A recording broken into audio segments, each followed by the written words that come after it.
This podcast contains an English accent that most of our Irish listeners will find offensive. Also, there may be some colourful language that you're going to find less offensive. Now, over to Ryan and Leon. Enjoy the podcast.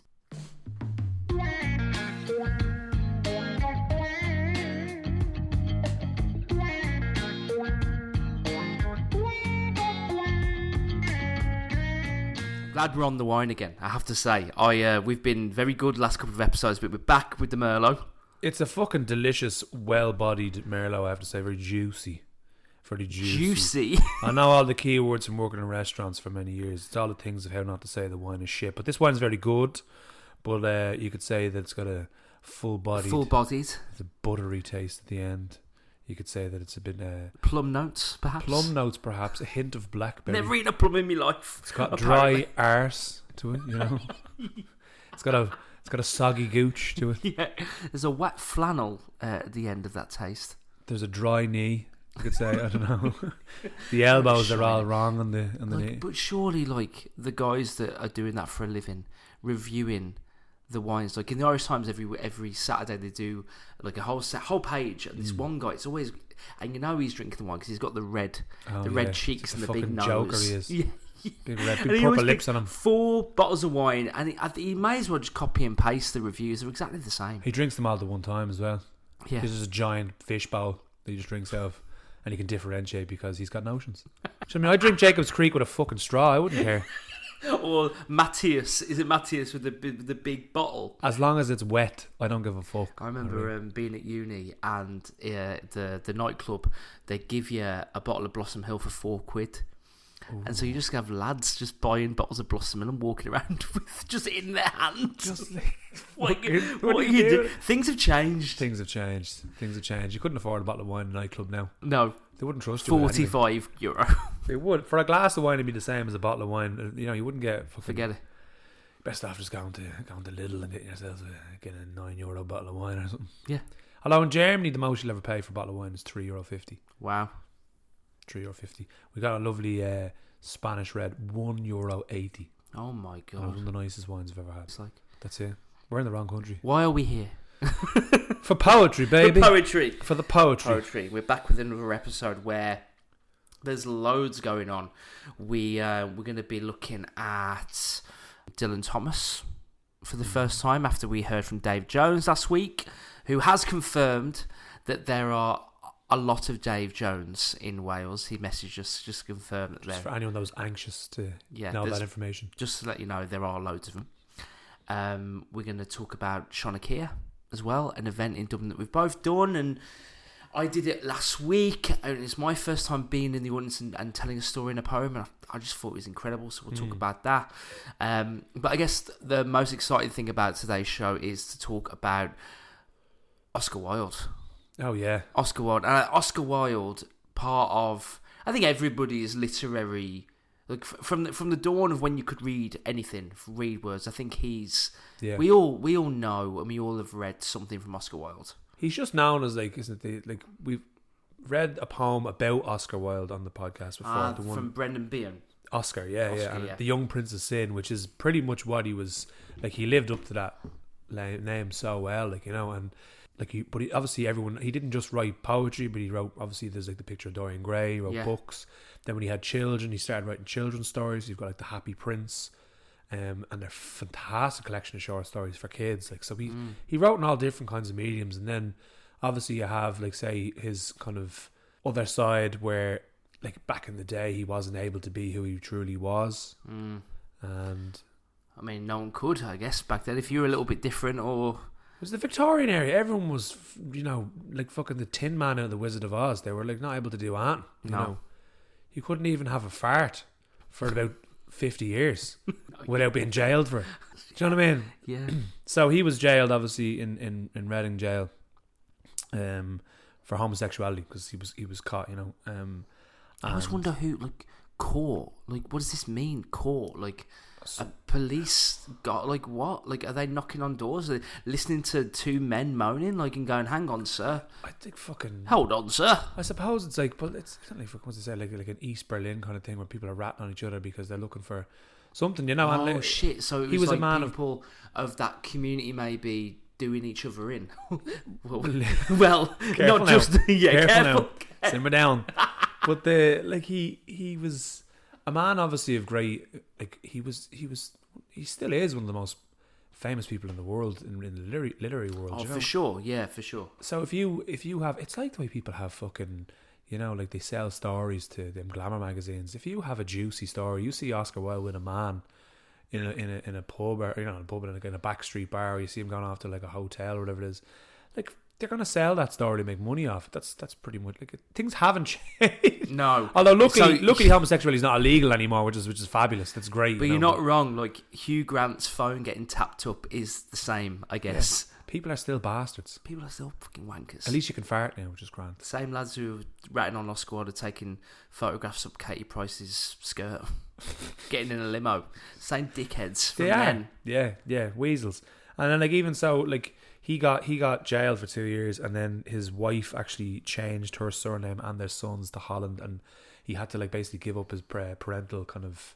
Like, he wasn't able to... His parental rights. And he wasn't able to be a parent anymore. And she moved him to fucking Switzerland.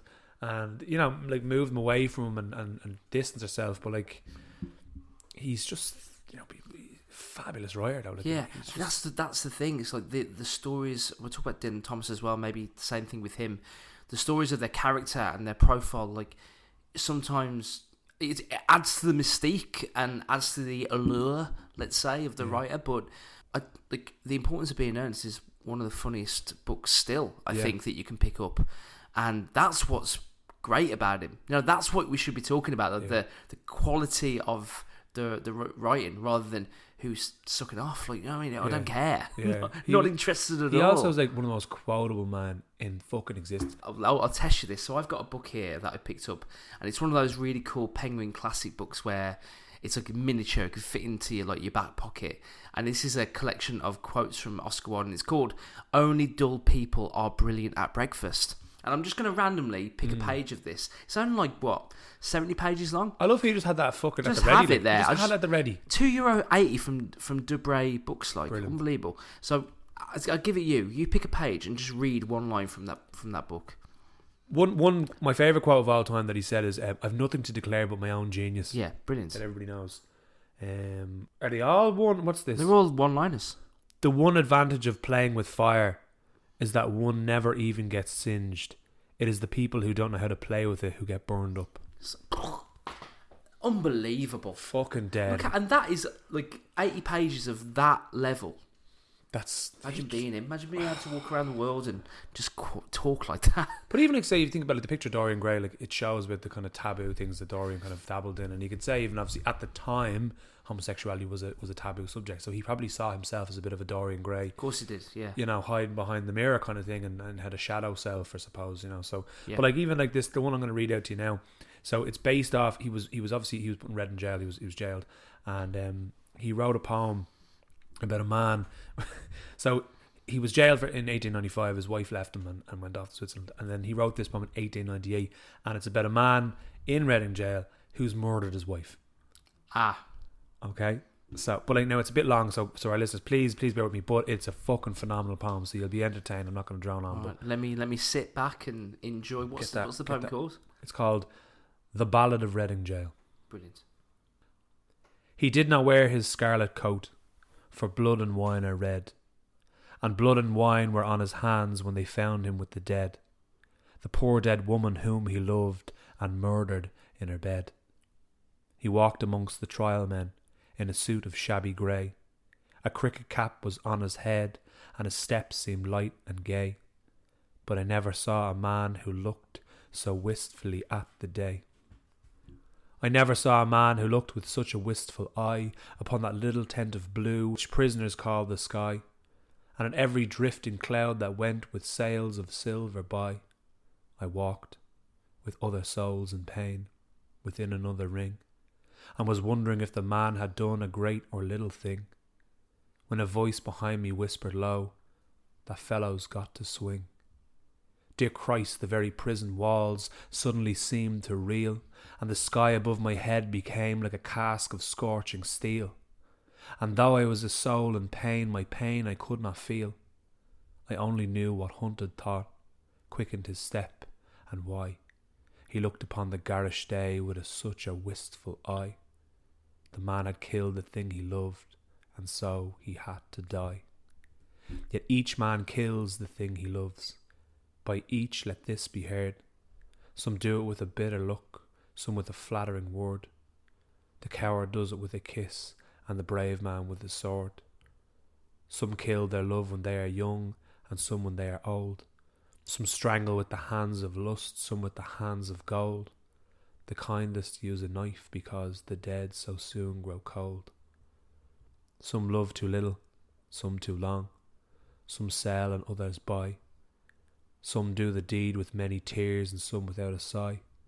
For each man kills the thing he loves, yet each man does not die. He does not die a death of shame on a day of dark disgrace, nor have a noose about his neck, not a cloth upon his face, nor drop feet foremost through the floor into an empty space. He does not sit with silent men who watch him night and day, who watch him when he tries to weep and when he tries to pray, who watch him lest himself should rob the prison of its prey.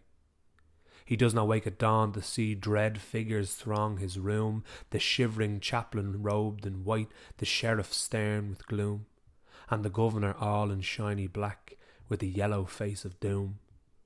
He does not rise in piteous haste to put on convict clothes, while some coarse-mouthed doctor gloats and notes each new and nerve-twitched pose, fingering a watch whose little ticks are like horrible hammer blows. He does not know that sickening thirst that sand one's throat before.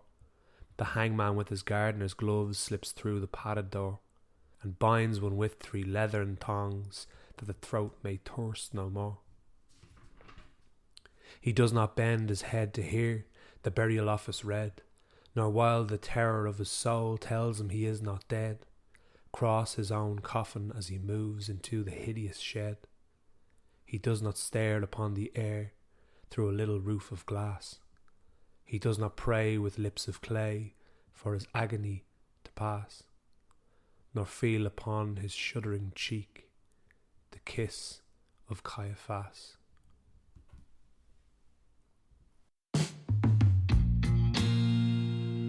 That was The Ballad of Reading Jail by Oscar Wilde. And you know what I find insane about someone who's trying to be creative in that, back in those days when you have been convicted? Like, how is he not completely shitting himself of everything he says? Because he knows that people are beheaded. But if I was him, I would have not said a word. It must have been living in paranoia, knowing that like that's how strict the regimes were back then. He could have been thrown in jail for anything. Yeah, he could have. And like you think about, like, they didn't chop people's heads off, but they hung people. And they hung people for a lot easier things than fucking killing people, you know. But like, just for those who we had to Google, Caiaphas, the reference to the last part, was the high priest who sent Jesus to Pilate for his execution, just for anybody who didn't know that, because we didn't. And now you do. But well, like, there you go. It kind of feels full circle of him as a bit of a martyr. Exactly. He obviously he thinks he's a martyr. And another thing as well, because which is a funny kind of coincidence, that I read the poem from Brendan Behan to Oscar Wilde, and Brendan Behan wrote The Queer Fella, set in Mountjoy Prison, about a man who, there's a fella in the prison who's set to die, to be hung. So you can see that, like, Oscar Wilde played a big, obviously, you know, he's in My Life on You, Oscar, by yourself had it both ways. A big influence on Brendan Behan. He obviously wrote from The Ballad of Reading Jail. Similar enough story arcs. Brendan Behan, obviously, you know, so interesting. But yeah, Oscar Wilde is just, I could talk all, we could do a whole episode just on Oscar Wilde. He's just fucking brilliant as a writer, and interesting, very complicated person, obviously. Yeah, and we kind of we'll flip to Dylan Thomas as a comparison, but I find like Oscar Wilde would be a lot more accessible than Dylan Thomas would be. And let's talk about him. So, and I feel like the world has made me talk about Dylan Thomas because I was, you know, we had last week, and then I'm walking around with the new Taylor Swift album in the AirPods, as you bloody should, because she is music. There's nothing wrong with T Swift. No, not at all. Big fan. And the song of the title of the album, the Tortured Poet Society, mentions Dylan Thomas. I think the song is meant to be like it's a dig at Matt Healy, isn't it? Isn't that what it is? The ex-boyfriend. You're more versed in the popular culture of Taylor Swift. Yeah. But the lyric goes, "You're not Dylan Thomas, I'm not Patti Smith," and then she mentions the Chelsea Hotel. So I think a lot of people, I mean, millions of people around the world have heard the name Dylan Thomas now, and that's good. I mean, you know, geez, I love great to get a mention. Yeah, well, a poet in popular culture. He does have very, very famous poems. There's a reason why he's in the zeitgeist. He does. He does have some of the most famous poems ever published. So just a bit of history of him. So a Welsh poet, died at the age of 39 in New York in the Chelsea Hotel. We'll talk about why Taylor Swift mentions that as well. On this show, we kind of want to be honest about, like, you know, the people that we share, and not everyone we're going to share has we're big fans of. And I have to say, Dylan Thomas isn't really my cup of tea. He reminds me of someone like who it would wreck my head at school. Like, even now at 35 years old, I feel like a lot of his work, I need a university lecturer next to me to fucking tell me what he's on about. Is it a bit wankery? It's totally wankery. It's a lot of it is, the thing about Dylan Thomas is it's not for, he doesn't write for the working man. He writes to elevate himself above society. So it's kind of like he holds himself, and he bloody did, in massive esteem. And actually at the time, so he was working in the 30s and 40s, big on BBC Radio, and a big personality and celebrity, and toured around America, and he's a global poet. He would see himself as a throwback bard, like, and the way he spoke, actually, it's not a real accent. Like, he purposely numbed down his South Wales accent to be more like this, sounding like, that's how he spoke. You ever go on YouTube and it's a bit wankery. It totally, yeah. But I think that's the whole point. Yeah. And I feel like when you get into Dylan Thomas, I have a collection here that I bought from, a shout out to Harbour Books down in Dunleary. Really? One of the best bookshops in Dublin, I really? think. Yeah, great. It's right on George's Street. The collection is called "Do Not Go Gentle Into That Good Night." Love that poem. Yeah, love that poem as well. And it's a frustrating read because he's got very unsatisfying rhyming schemes that put you on the back foot, because he rhymes like battles with kettles. I feel like he does it on purpose. He wants to make you feel a little bit uncomfortable, and he wants to make you stretch to understand where his kind of mysterious view on the world is trying to take you to. Is he playing games with your kind of expectation of what the rhyming scheme could be? So he's kind of playing, it's, he doesn't want you to think, he doesn't want you to guess the rhyming word. It's completely unguessable. That's the whole point. Like, it's not, a lot of it isn't really understandable, if I'm going to be completely honest with you. It's like poetic jazz. Yeah.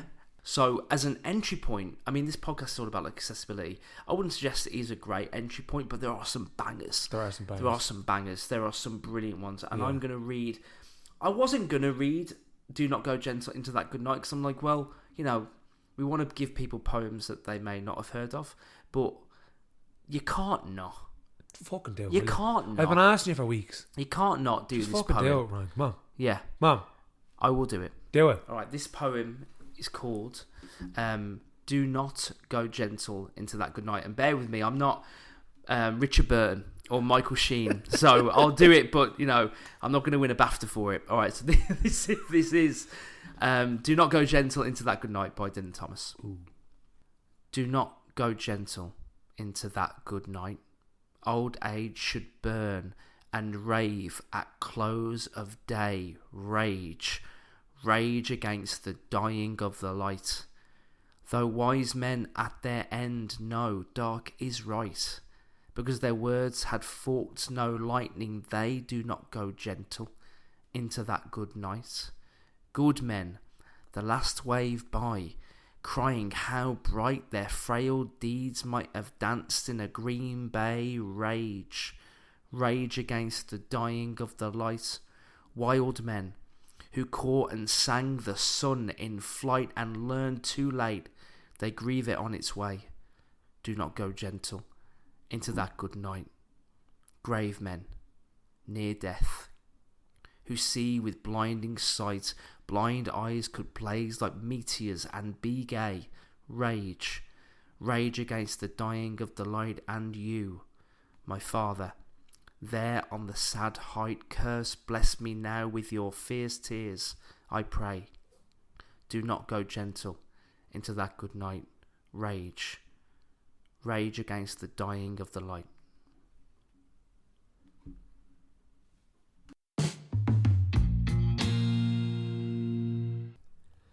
That was Do Not Go Gentle Into That Good Night by Dylan Thomas. Is that not one of the best poems written? He's an arsehole for being so talented. Yeah. And That's he knew just, it as that's well. just fucking deadly. Yeah, I he know. knew. It's He the knew fact it. that he knows how good he was. Yeah. It's just brilliant. But it's a strangle of a poem, isn't it? It really pushes you to look into humanity and go, fuck me, jeez, I don't want to look into that. Jesus As Christ. Nietzsche says, if you look into the abyss looks into you. Yeah. Deadly. Deadly. So good. And just Taylor Swift mentions the Chelsea Hotel in the song. Just in case anyone doesn't know, he was found dead in a hotel in Manhattan. And the rumour was, and I don't think it was true, he was on a tour, his fourth tour of the US, and he was doing gigs in New York. And one night he went down to a pub and he went to the bar and he said, line up 18 double whiskies in a row, and spent the night in the pub, downed them all one by one, and was found dead. It was actually found dead 6 days later, which kind of made people think, hang on, is that rumour true? And actually what came to pass is he was found dead in the Chelsea Hotel, but he had an entourage around him, and one of them was like a doctor who was do medical trials on him, basically, on the sly. So there's a lot of mystery around his death, but the biggest rumour away from the whiskey is he died because he was like on medical trials and he had a bad dose. Medical trials? Yeah. Well, like fucking... What does that even mean? Yeah, just fucking some guy who was like, I guess, a bit of a maverick in the medical world, who was like hovering around him at the time, just giving him tablets. Just random ones? Random tablets, yeah. And that made people think he was hiding a chronic illness. So there's loads of mystery about Dylan Thomas, which kind of, adds to the profile. It's like the raging rumour I heard about W.B. Yeats, that he got monkey glands injected into him because he was so afraid of dying. He heard that it keeps you young. Yeah. So it's like old version of Botox. Monkey glands. Monkey glands. So if you ever want to save money on your Botox, go to the zoo. Get some monkey glands. And don't go to the... I think Sid Vicious died in the Chelsea Hotel as well. Did he? From Sex Pistols, he's the bassist. Yeah. I believe he died there. Or he stayed there a lot. Anyway, fucking phenomenal poem though. Yeah, great poem. We were talking earlier. We've both had like loads of events on of late. Actually, like I had two last weekend. You had one last night, and I went to the first time last Friday to Shanakia. Shanakia. Shanakia. I have to say, I thought it was incredible. It's phenomenal. Yeah. Even the name. So like Shanakia is from the Irish word Shanaki, which is storyteller, and Ihe means night. So Shanaki, Ihe, obviously put together, is storyteller night. Shanakia.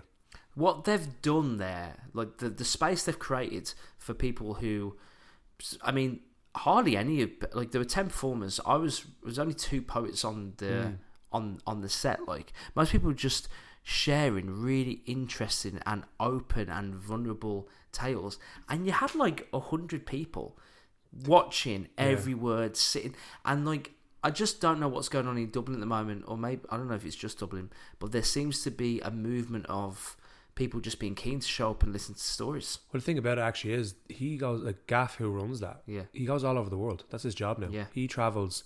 He was in fucking New York. He goes to Australia. He was in Cape Town, I think. Like, amazing. All over the world, and like that's like his job now, basically, which is brilliant. But like, I went with myself the end of last year, and it's almost like group therapy, but like it doesn't feel like, it's not like a therapy. It's like people come and just basically bear a piece of their soul, like, to not sound corny, but it is like they do bear a piece of themselves, a piece of their soul, like, essentially, and it's so open and honest that you can't just help. I think the crowd is just so amazing. They're all so lovely. That like everyone's so supportive that you can, like, say for instance, like the one I was at, the last speaker was this girl. She was 20 years of age, and she read a short story, like an essay, basically what she wrote, and it was basically how she was born in the kitchen in her parents' house.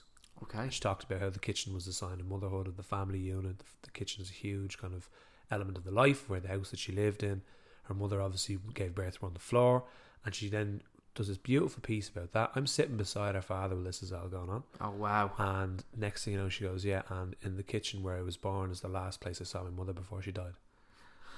And I tell you, I was fucking bawling. And the dad started crying, I started crying, the whole room started crying, she started crying, and it was just like that was just incredible. And like I remember even the hosts got up and they're just like, we can't even speak, because it was just what do we do now? Yeah, beautiful. And like the way she worded it, it was just amazing. And she's like, her age, she was 20 years of age. 20 years old.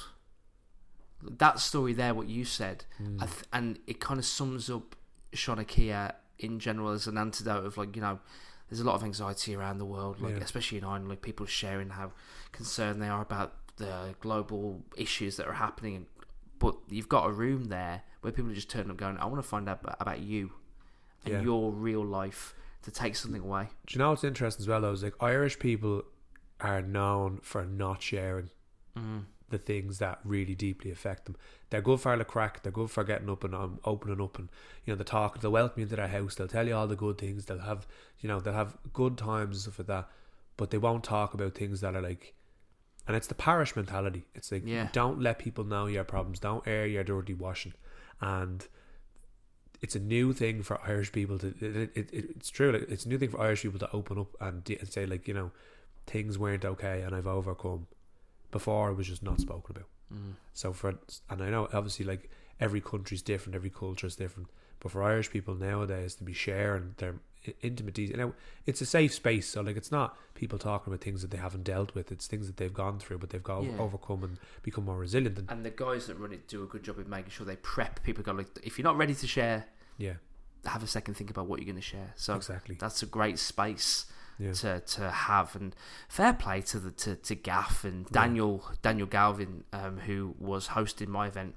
It's a real moment in time, you know, like a cultural movement. So I think it's brilliant, and that he literally is taking over the world with it, which is great. But it's spreading a very positive thing all around the world. They're not selling you anything. No, you just go into a room full of nice people, have a little bit of wine if you want, or a juice, whichever you want. A €7 can of IPA that I had to buy. Yeah, and you just go and hear people, you know, be honest, and it's just fucking deadly. It's very good. Can't wait to go back again. I'll have to go back in a couple of months or so. But then, like, in terms of poetry specific events, like you were hosting one yesterday. You were at Pearse Street Library yesterday with the Rising Tide. Yeah, that's a privilege. Great. I love being part of that. So we do events for UNESCO in the Dublin City Literature office. We do it in Pearse Street Library. We do we're doing 4 events this year. So this is we did an event in February, which was our poetry show, and then we did an Irish language competition again following month, and then we had this month, so this was obviously last night, but we had phenomenal artists. We had, you know, we had the Vagabond Queen, we had Anne Conlon, we had David Hines, the great and powerful David Hines. So it's about last week. Yeah, we did indeed. We had Ray, RVE, she's known on Instagram, beautiful singer, musician. Great. Yeah. Then we had Craig Doyle and Orthodox Coolock. We had Carla Beattie, and then we had the great and powerful Colm Keegan afterwards. And Colm Keegan did a poem last night, and I literally was sitting at the back of the room when he came off the stage. I was like, I was telepathically fucking sending you to do this poem. It's a phenomenal piece. Yeah, you were talking about it earlier. I haven't heard it, actually, so I'm buzzed. I can't wait to hear it. I am going to read it to you now. So it's, as I said, phenomenal piece. Colm, basically, when he's introducing it, he's talking about how the horse is a symbol of Ireland, and how basically it was used there. It was everywhere. It carried everyone, did everything. You know, it was the working horse and stuff like that. And then now it's either used by you always in the most disadvantaged areas. You might see a few piebalds, or you'd see it in the richest areas. It's not. It's gone from the everyday life. It's hidden away. So he's doing this poem, and he's like, I want you to imagine me doing a poem from the perspective of a horse. So imagine I'm a horse delivering a poem. Yeah. So the poem is called Howya Horse. Brilliant. Couple I am called with your other tongue, a language that was everywhere once. Everything moved through me. Now I'm hardly here at all, but you feel me in your bones, the ghost of conditional ownership. Only the best can own me, with the right controls, in a trot, in a heartbeat, in a canter. I can be dog food, lassoed, whipped, microchipped. Great carrier of your loads I was once. Logs, coal, colonialism, Catholic guilt, bearer of all sorts, transporter that got things where they needed to go, before the whale, before the ape, before you, before me. There was us. We were one small animal, smaller than the dog, huddled in a hole, feared than the dinosaur. Now I stand in a box, floor covered with hay. I'm kept away from you. I'm not safe. I bite. I kick. Protected from all that you can do to me. While just outside the motorway runs free. Love to get onto that. Cause a pile-up. Cars flipping. Fucking cars. I'd love to see them all in flames. Fast they are. But that's not horsepower. Not the same as me and how I listen to you. How I read your mood. How I feel your heartbeat when I carry you. The child I used to fear. Who rubs my snout and then fist out punches me because I nibbled at your sleeve. The storm in your eyes as you make me walk through fire on Halloween night. Something angry, dying to be released. I see what you're trying to hide. The single snowdrop inside, withering from lack of light. If I had hands, I would pick you up, child. Carry you into a different life. Lift the shadow from your eyes.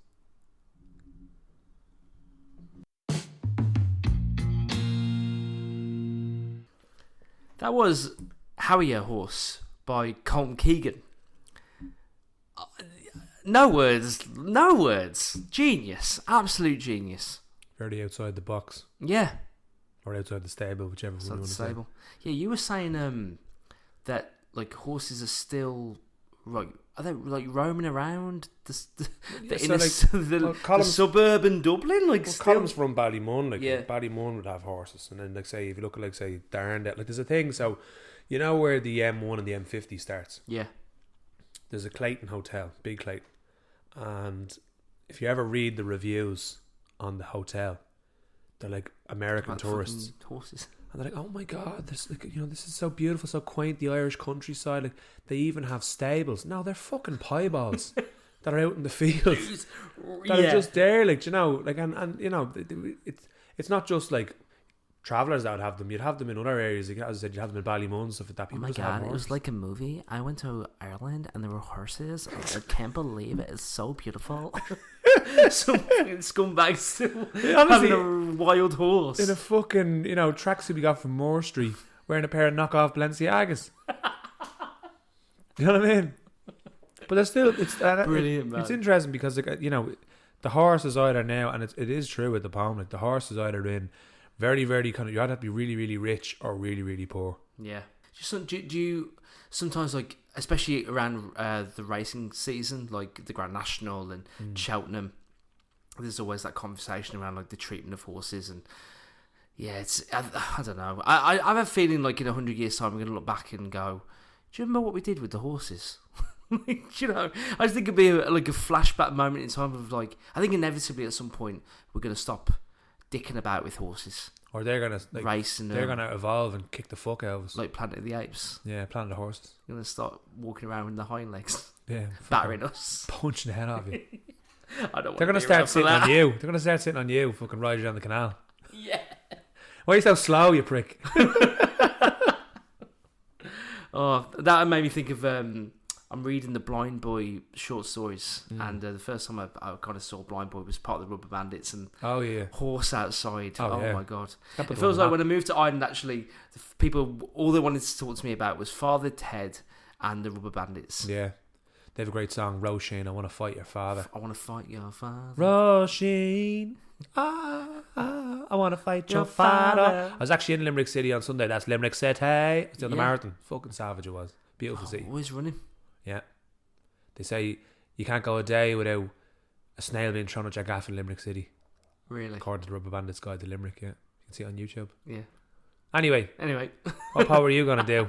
Well, I don't know whether it's the Taylor Swift album has got me in a tragic love vibe. But there's a poet that I've been following for ages. Her name's Josie. Actually, she's the second poet that is also working in the food hospitality industry. She's also a chef. Food for thought. Yeah. She I think she's now based in Scotland, but she's spent some time out in Dingle. Oh yeah, working out there in one of the restaurants, and she writes really good but very, very hard tragic love poems. And we haven't really done one of them yet on the show.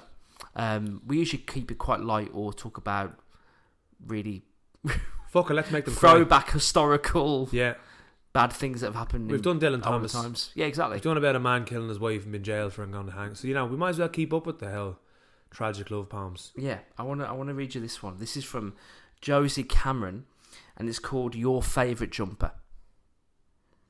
Your favourite jumper. Your favourite jumper sits on the end of my bed, collecting dust. It's been there for weeks, yet still smells of you. Soon it will be summer, so the smell is likely to linger, but I can't bring myself to wash it. I wonder if by winter you'll be again under my covers, and the jumper will be yours where it belongs. So I keep it on your side of the bed, hoping it keeps its smell before I have to wash it.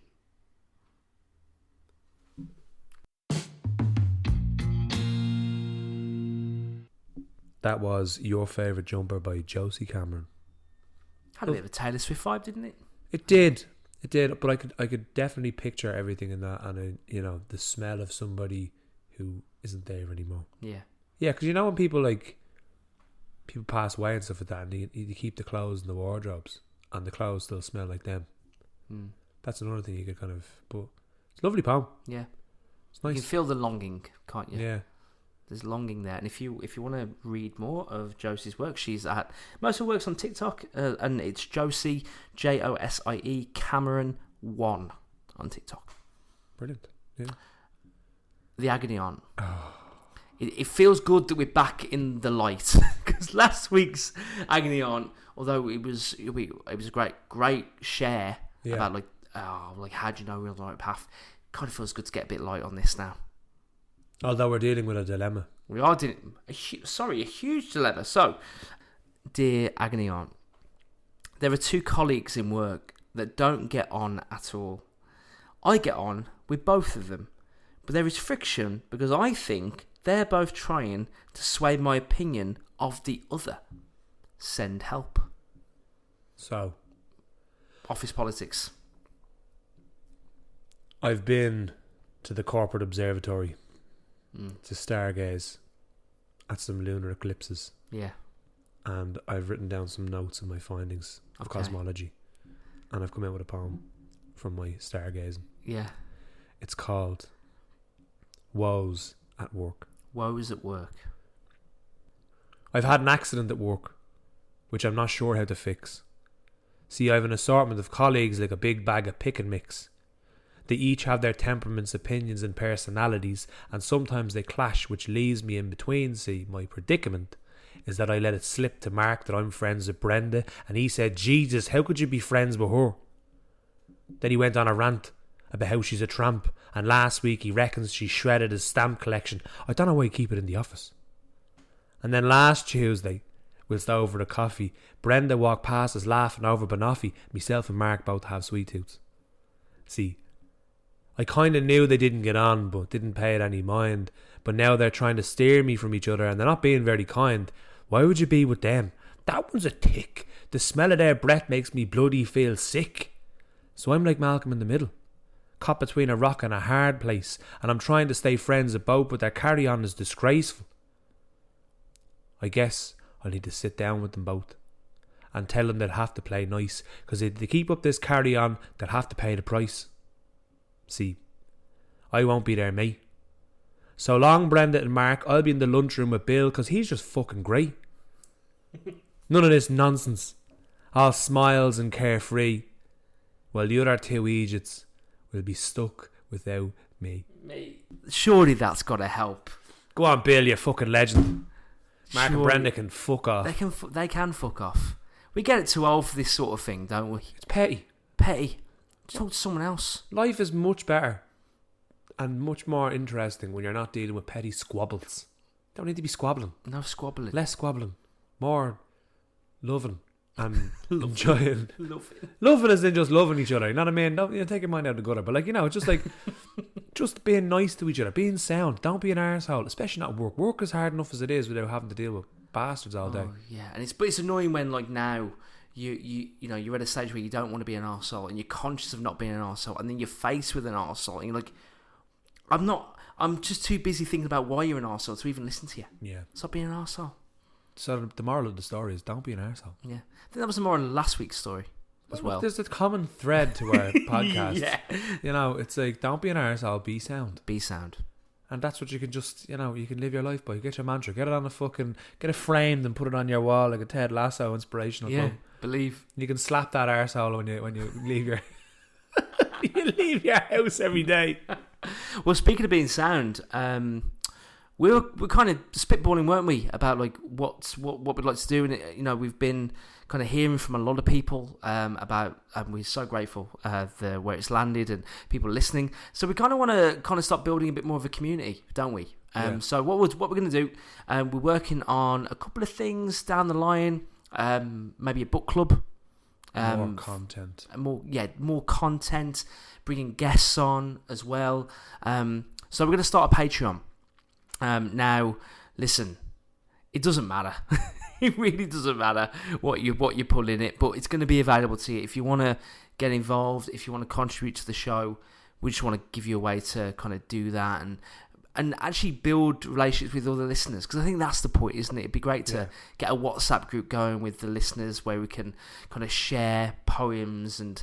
So it'd be built on soundness again, like that, where it's just you can give whatever you want. There's no minimum, although we do like €50, but that's not €50. That's not mandatory. No, but we also accept 50 cents as well.